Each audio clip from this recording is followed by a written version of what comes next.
I remember the exact morning when everything changed. It started as a cold, something minor, something I dismissed.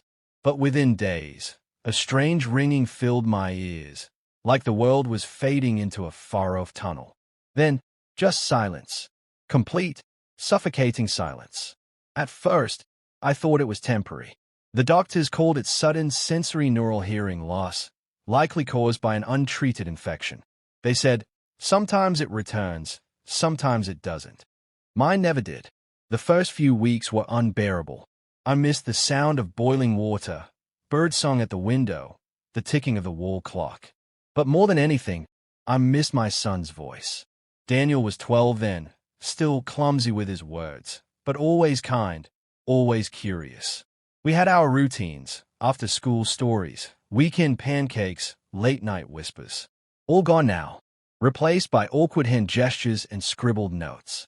I tried not to let him see me cry. Over time, though, something unexpected happened. I began to adjust.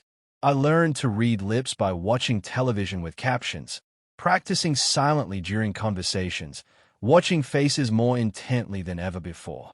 My world became one of expressions, eyebrows, hands, breath. Daniel grew with it. He became more expressive, more patient. But slowly, the distance between us widened. There were moments where I felt like a ghost in my own home, present, but not part of the soundscape of life. Friends drifted away. I avoided gatherings. Conversations flew around me like birds too fast to catch. But the silence, it wasn't always cruel. It held a kind of strange peace, especially in the late hours when I'd sit near the window, watching the wind move the trees, imagining the rustle I couldn't hear. I built a life inside that quiet. A careful, observant, quiet life. And somehow, I told myself that was enough. But deep down, I missed being fully known. Missed laughter. Missed music. Missed the unfiltered honesty that comes when people don't realize they are being heard. And I never imagined that one day, I would get all of that back. And wish I hadn't. Daniel was a gentle child. In the early days after I lost my hearing, he would tiptoe into my room with wide eyes and ask, with his hands, if I needed water or food. I remember the way he used to hold my face and exaggerate his words so I could read them, often mixing real gestures with ones he'd made up, just to make me smile. He had a kindness in him that was instinctive, pure. Even when the world changed for me, Daniel adjusted without complaint, at least on the surface. I still remember him drawing little pictures to explain things he couldn't gesture. When he wanted to go to a friend's house, he'd sketch a bike and a smiling stick figure, then point to the clock. When he was scared during thunderstorms, he'd crawl into my bed and just lay his hand on mine, both of us wrapped in silence, but together. But time as a way of shifting things. As he grew older, entered his teens, the gentle patience began to fray. He stopped drawing. The notes became shorter. The gestures, hurried. Communication reduced to text flashed across his phone screen. Gone to the library. Need money. Back late. No punctuation. No warmth. Just updates, like status messages sent to a stranger. I noticed how he rolled his eyes when he had to repeat himself, how he would mumble things under his breath as he walked away, never realizing I had learned to read lips well enough to catch fragments. Why do I even bother? Or she won't get it anyway. I never confronted him. Not once. I played my part, the quiet mother who smiled and nodded and pretended not to notice, because I didn't want to push him further away. I feared that saying something would only sharpen the wall already rising between us. I told myself he was just a teenager, that this distance was normal, that the silence between us didn't mean he didn't care. But some nights, when I saw the light under his door long past midnight, I wondered what filled that space, who he talked to, what he thought of the woman who sat just down the hall, invisible in his world. Still, our bond never completely disappeared. Sometimes he'd bring me tea without asking. Once, he folded my laundry, trying to act like it wasn't a big deal. On my birthday, he left a small cake on the table with a candle already burned down. Little gestures, quiet ones. I held on to those, because even when words are lost, a mother remembers the language of love, especially when it's fading. The decision came quietly, like most things in my life had for years. My doctor had mentioned it during a routine checkup, his eyes lighting up with cautious optimism as he explained how cochlear implants had improved in the past decade. It may not restore perfect hearing, he'd said gently, but it could bring back enough. Enough to reconnect. I didn't commit right away. I sat with the thought for days, then weeks. Could I handle hearing again after so long? Had I built my world too deeply into silence? But one evening, I stood in the kitchen and accidentally dropped a glass. I watched it shatter on the floor, saw the fragments, the trembling in my hand, but heard nothing. It was a moment of pure disconnection. And something in me whispered, I'm ready. I didn't tell Daniel. I wanted it to be a surprise, something joyful we could share. Maybe a way to bring us closer again. Maybe he'd smile like he used to. Maybe he'd say, you can hear me now, and laugh, and the distance between us would dissolve. That's the image I held on to. The day of the surgery arrived quietly. I took a cab alone to the hospital, signed the forms with steady hands, and let them place me under. When I woke up, there was a strange pressure behind my ear and a bandage across the side of my head. No sound yet, just the promise of it. The device would be activated in 2 weeks. Those 2 weeks felt longer than all the silent years combined. And then, finally, activation day. A faint click in the doctor's office. A surge of static. And then, life. I heard the hum of electricity, the shuffle of paper, the soft intake of breath. It was like being born again in a world I had only watched from behind glass. I cried without realizing I was crying. The doctor's voice reached me like a distant radio through fog, distorted, robotic, but unmistakably human. But amid the emotion, a small thread of unease wound its way through me. As the sounds returned, I began to hear everything, not just the joyful parts. The harshness of footsteps, the cold clang of a closing door, the weary tone in a nurse's voice. The world was beautiful, but also raw. Something in me hesitated. Don't tell him yet, the voice inside whispered. Just listen first. I told myself it would only be for a few days, a week at most. Just enough time to ease into the sounds, adjust to the strange, mechanical tones the implant produced. But beneath that practical reasoning, there was something deeper, curiosity, maybe. Or fear. What would Daniel say if he thought I still couldn't hear? What had he been saying all these years? So, I didn't tell him.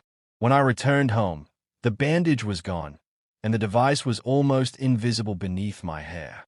A small magnet tucked behind my ear, a sleek processor hidden by a scarf or my collar. Daniel didn't notice. Or if he did, he didn't ask. He greeted me with a nod, his eyes barely lifting from his phone. Everything okay? He typed, holding the screen toward me. I smiled and nodded, same as always. But now, I could hear the soft buzz of the refrigerator, the creak of the floorboards as he walked to his room, the distant bark of the neighbor's dog. The world had returned, lead, chaotic, alive. And I could hear him. It started with small things. Muttered phrases when he passed by. Conversations on the phone he thought were private.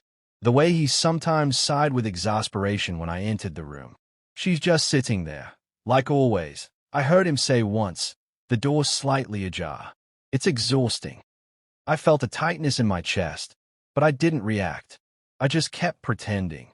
Reading lips, nodding silently, answering questions as if nothing had changed.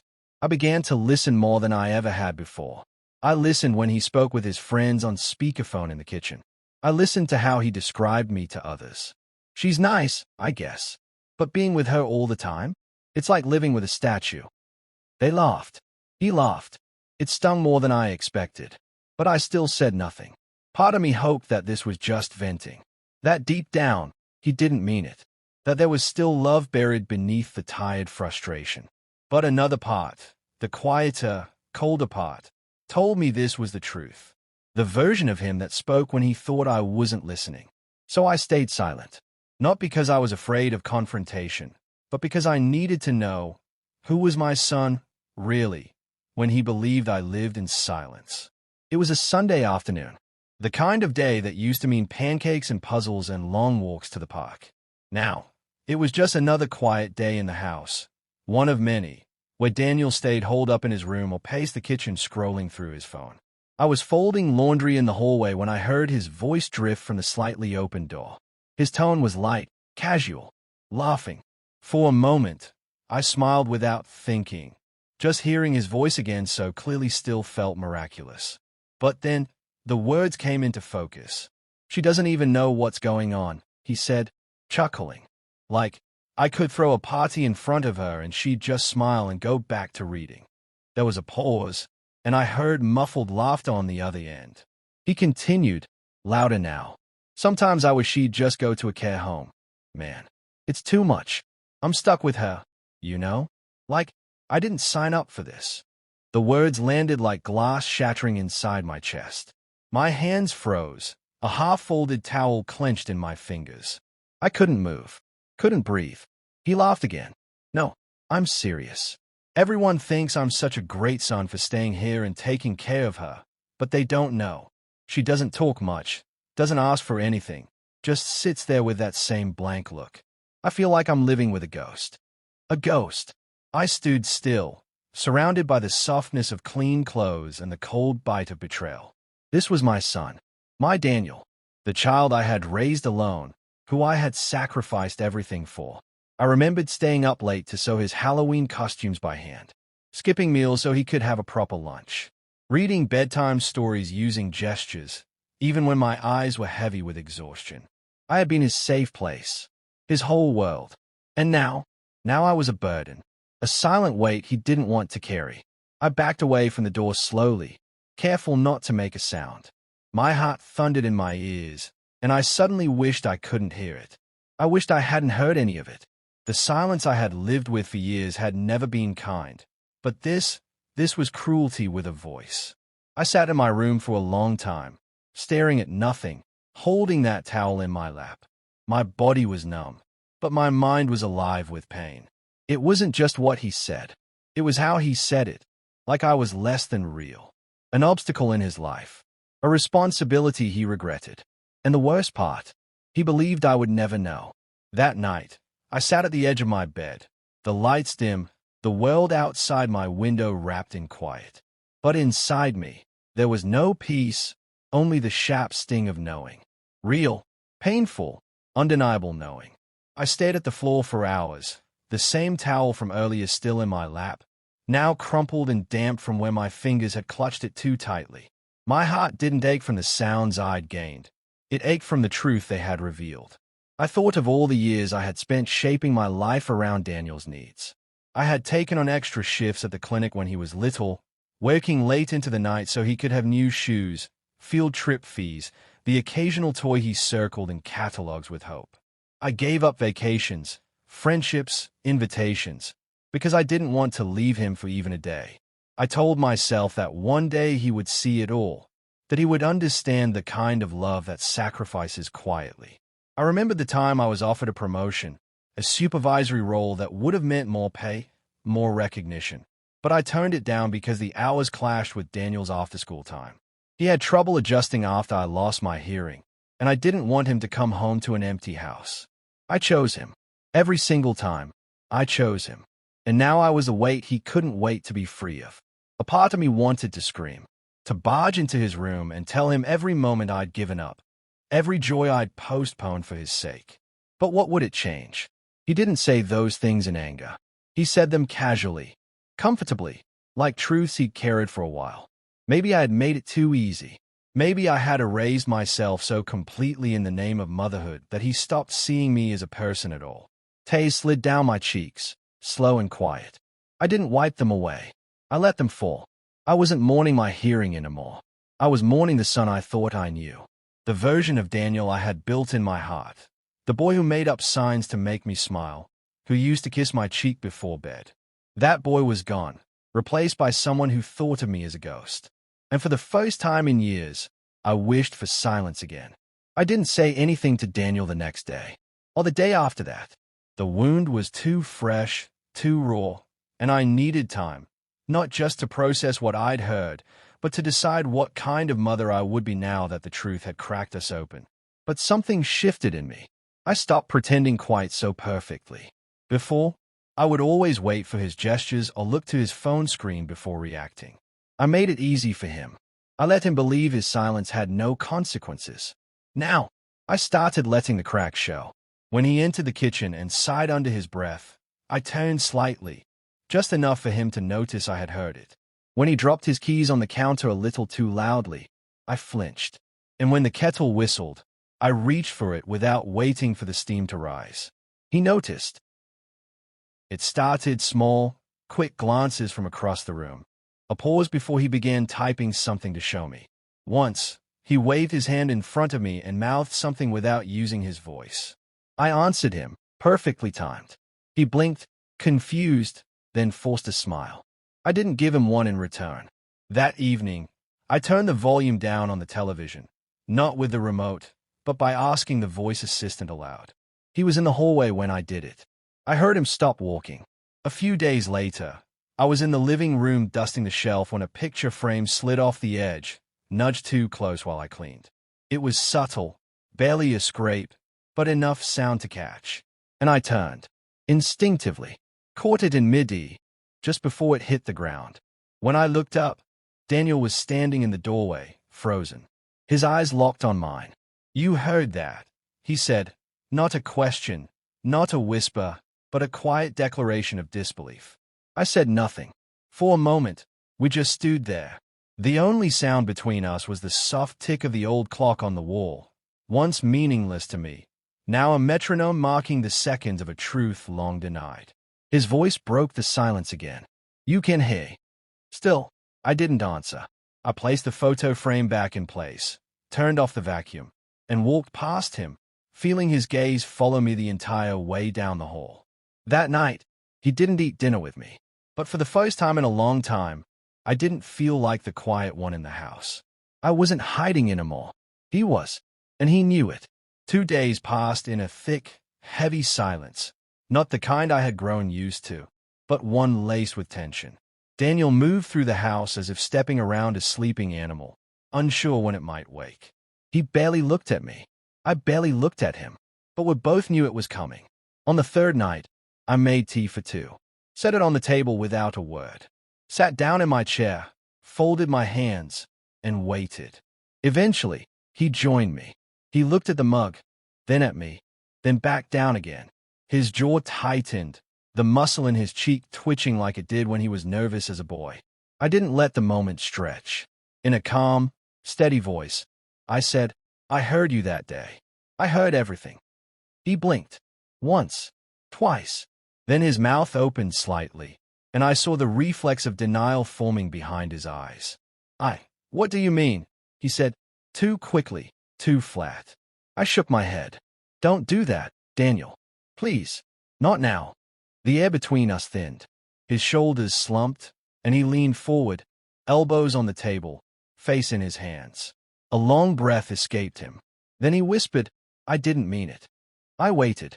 I was venting. He continued, voice cracking. "I was tired. I didn't think you'd ever know. I didn't think you'd hear." "That's the part that hurts," I said quietly. "You didn't think I'd hear, so you said the truth." He looked up at me then. His eyes were red already. "It wasn't the truth," he insisted, but the words sounded more like a question. I didn't argue. Instead, I reached for my cup, held it gently between my hands, and said, "Do you know how it feels to give someone your entire life and hear them speak about you like you're a burden?" He broke then. Tears slid down his face, sudden and childlike.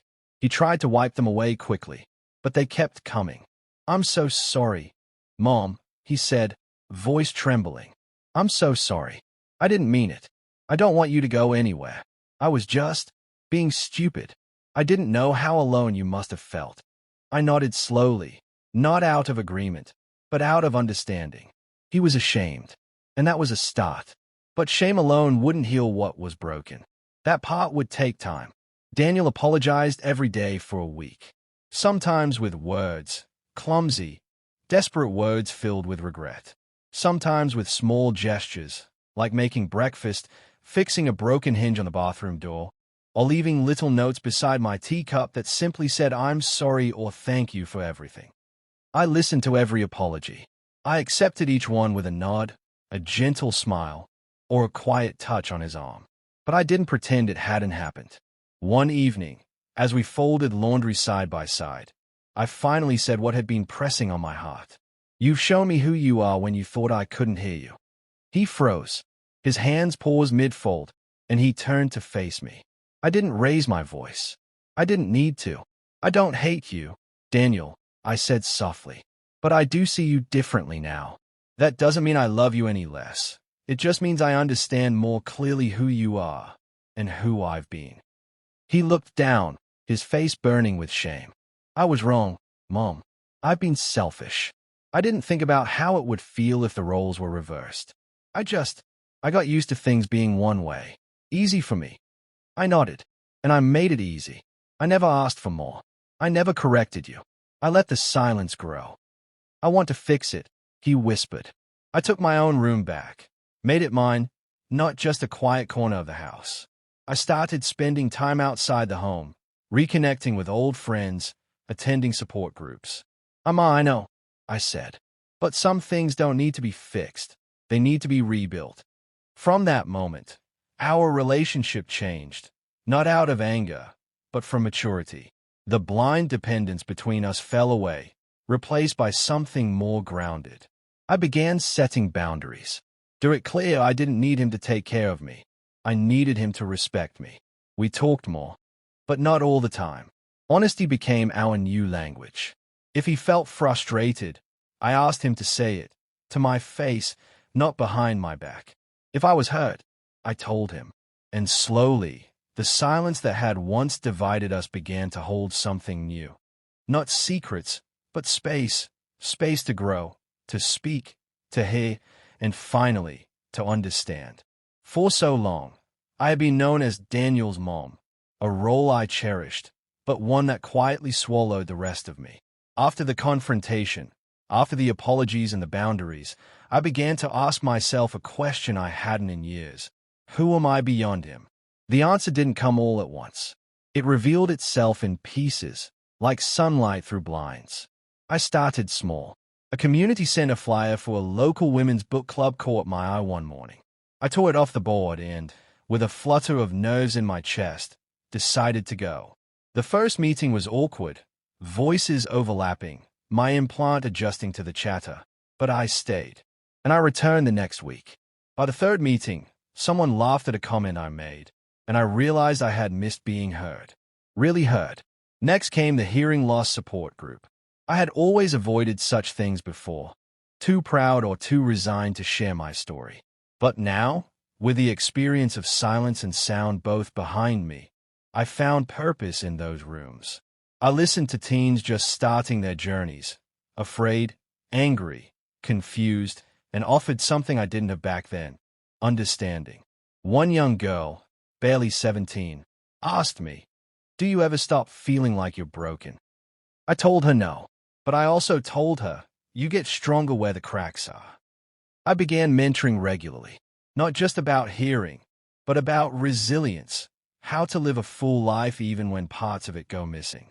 I reconnected with friends I had slowly let drift away, friends who thought I was no longer interested, when really, I had just felt too distant, too different. Coffee dates turned into laughter. Walks turned into deep talks. I wasn't alone anymore. Not in silence. Not in sound. At home, I no longer hovered in Daniel's orbit. I didn't wait for his moods or needs to define my day. I made plans. I followed my own routine. I didn't need his approval. I needed my own. I was still his mother. But now, I was also myself. A woman who had known silence and survived it. A woman who had heard painful truths and stood tall in the face of them. Not invisible. Not pitted. Just whole. And finally, that was enough. Daniel changed, but not overnight. At first, guilt clung to him like a shadow. I saw it in the way he hesitated before speaking, in the quiet glances he gave me when he thought I wasn't looking.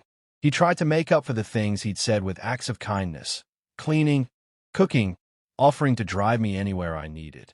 But I didn't need favors. I needed him to grow. And he did. After a long conversation one evening, he agreed to start therapy. I think I need someone to talk to who isn't you, he admitted, his voice low, uncertain. I don't really like who I've become. It was a hard thing to hear from your child, but it was also brave. I told him I was proud of him for being honest and for choosing to do the work.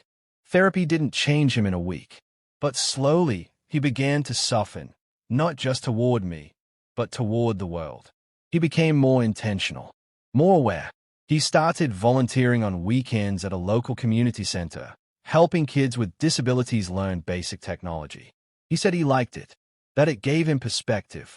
One afternoon, I found a pamphlet on the kitchen table for his Sons of Silence support group, young men who grew up with parents who had hearing loss or disabilities. He didn't mention it, but I noticed he kept going back every Thursday. We didn't talk constantly, but when we did, the conversations were deeper, more honest. He asked me about my childhood, about my dreams before I became a mother. For the first time in years, he seemed interested in the person I was, not just the role I played. Then one evening, while we were washing dishes side by side, he turned to me and said, "Thank you." I smiled. For what? He took a breath. For not protecting me from the truth. For letting me hear who I really was, and giving me the chance to change. I didn't reply right away. I just looked at him, really looked, and saw not the boy I'd raised, or the man who had once wounded me with words, but someone still becoming, someone trying. And in that quiet moment, I realized something powerful. Sometimes forgiveness isn't just about releasing someone from their guilt. Sometimes it's about giving them back to themselves. The late afternoon sun filtered through the garden trees, casting warm golden light across the patio. We sat side by side, mugs of tea in hand, the silence between us no longer heavy, but peaceful. A breeze rustled the leaves. A bird landed on the fence nearby and let out a single, bright chirp. Daniel turned to me, his face gentler now than I had seen it in years. "You can hear that, can't you?" he asked, half smiling. I didn't answer right away. I let the sound linger in the air, felt it settle into me like sunlight on skin. Then I nodded, smiled softly, and said, "Yes, and much more." He looked down into his cup, thoughtful. There was no guilt in his silence this time, just reflection. He had grown, and so had I. In that moment, I realized how far we'd both come. I had lived years in a world without sound, but what had hurt me the most was never the silence. It was what hid behind it, the truths no one thought I'd ever know, the words that weren't meant for me to hear. But now, I had heard them, and still, I was here, stronger, wiser, whole. Daniel reached out and gently touched my hand. We didn't speak again. We didn't need to. The sounds of the garden returned, leaves dancing in the wind, the quiet clink of our teacups, a child laughing faintly in the distance. And in that stillness, a voice echoed, not aloud, but in my heart. A truth I had lived, earned, and finally accepted. Silence didn't hurt me. Lies did. And hearing the truth set me free. The bird chirped again. This time, I smiled wider, because now I could hear everything, and I wasn't afraid anymore.